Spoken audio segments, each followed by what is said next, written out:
Yo, this is Rick Mahorn, the bad boy, giving a shout out to my man Drew, Detroit Drew. Make sure you tune in on his YouTube channel, Detroit Drew. Bad boy. Jay the producer. Detroit Drew, Woodward Sports. Yeah, Detroit Drew, Woodward Sports. Woodward Sports. Yeah.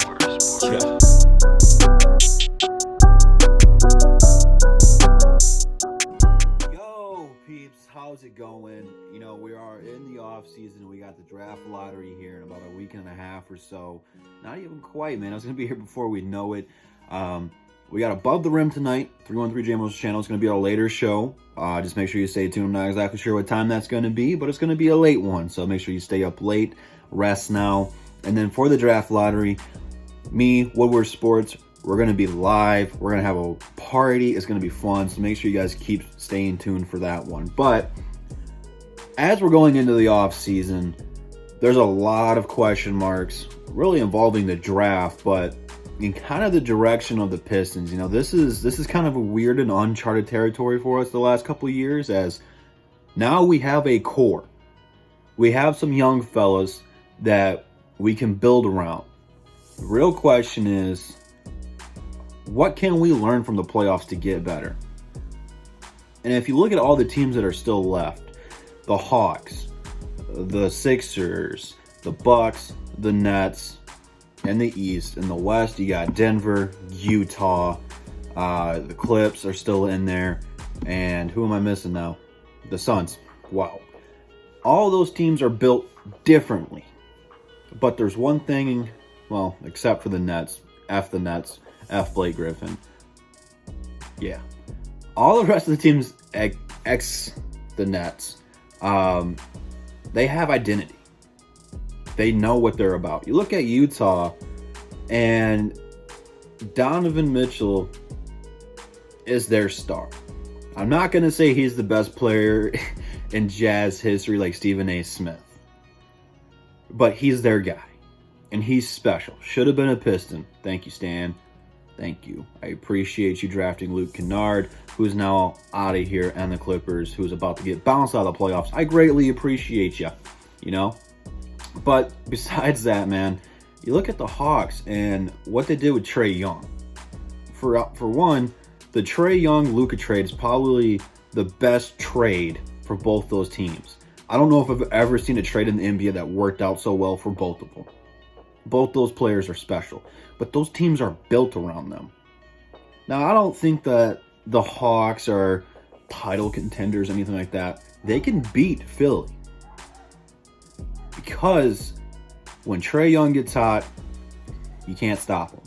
But it's not just that, though. His role players are nice. Clint Capella is the perfect partner in crime for him. The pick and roll ability, the defensive side of the ball he brings, it complements Trae Young pretty well. Plus, their wing players can space the floor out. I mean, you got Gallinari and Bogdanovich. They complement him very well. Plus, you got Hunter, and we can keep going on and on. It fits Trae Young. You look at the Phoenix Suns. They started to build momentum last year.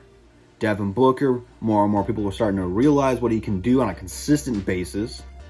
But now they added CP3, who complements not just D-Book, but Ayton as well. The perfect puzzle piece. They are title contenders, and quite frankly, I don't know if anyone in the West can beat them. You look at Denver. Now they're banged up. Jokic won MVP. But that team is built around him. He makes those players better. They did a great job. And I can go on and name all these teams and give you the history about them. This is what the Pistons need to realize, is don't give up on young talent too soon. Jokic was drafted during a Taco Bell commercial in the second round. Just saying. You have to stay patient. And I think with Troy Weaver, he realizes that. This isn't Stan Van Dummy or Joe Dumars. No, respect to Joe Dumars. But Troy Weaver ain't going to F this up. I don't see how he could. I know this draft is very important, and if it doesn't go our way, we got to take the punches and keep on rolling. It just means we have to put more emphasis on developing these guys. Sadiq Bey is going to have a good career. Beef Stew is going to have a good career. If Killian can develop his offensive game, he'll have a good career. But you have to continue to build those guys. And outside of them, you have people like Sekou, who now year number 2 is complete. He's going to be heading into year number 3. This is where you need to start seeing some of these things start to come together. And I don't know how much John Beeline's going to have in developing these players, if he's going to tell them how they need to work out. I don't know. But you have to make sure the players you are bringing in are going to complement them very well. And something that I think we need to add is more scoring, more defense. All those teams that are still in the playoffs are pretty good on both sides of the ball, with the exception of the Nets. Again, F the Nets, F Blake Griffin. You have to form an identity, and it might not need to be as good as it is right now, but this season we need to see what your identity is going to become. And I've said this once and I've said it a million times. Detroit, not just the Pistons, but Detroit already has a built-in identity to it. We're hardworking. We put our hard hats on. We go to work every day. We grind every day. No days off. We bust our ass. And at the end of the day, we're rewarded. We work harder than any other person, any other city. Plus, we have a defensive mindset. All the great Detroit teams, the Red Wings, the Tigers, I'm not going to say the Lions because I wasn't there in the 50s, but the Pistons, all of them have had all-time great defensive teams, rather if it was pitching, goalies, the bad boys, Big Bens, whatever it is, we've had great defensive teams. You have to weave out the Plumleys. You have to weave out all these McGriddles and the Wayne Ellingtons, all those guys who aren't going to be part of the future.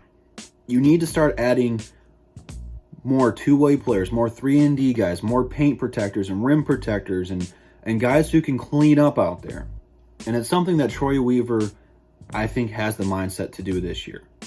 Doesn't mean we're going to get rid of Plumlee this year, unfortunately.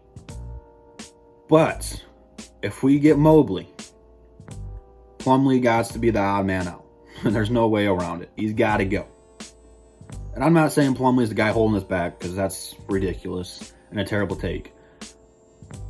You just have to get the right pieces with the right players. And sometimes it takes time. This is Trae Young and D-Book's first year in the playoffs. And they are in the second round because both those organizations were patient and built it. It took the Suns a lot longer to get here than it did Trae Young and the Hawks. But when you get a player like that to build around, sometimes it takes time. And they both did it the right way. They didn't team up. They didn't go out and sign a bunch of all-stars or trade for a bunch of all-stars. They drafted them, and they got good role players in free agency and got good trades and stuff like that. And it's a simple one. It's simple. So I think that's what the Pistons can take away from the playoffs. You have to be good defensively. You have to have an identity. You have to play your style, man, because pretty much all these teams in the playoffs are different. They all have different styles. It's up to the Pistons to find their own. I can't wait to see Troy Weaver get this done this year. So let me know what you guys think the Pistons can learn from the playoffs.